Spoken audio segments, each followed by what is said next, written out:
Hi everyone, welcome back to our channel. If you are shopping on Temu and want to keep track of your favorite items or save them for later, creating a wish list is the perfect way to do it.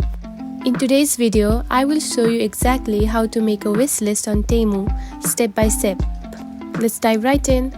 First of all, find the Temu app. Now open it. Once you open the Temu app on your phone, go ahead and browse through the products you are interested in. You can either search or scroll through categories.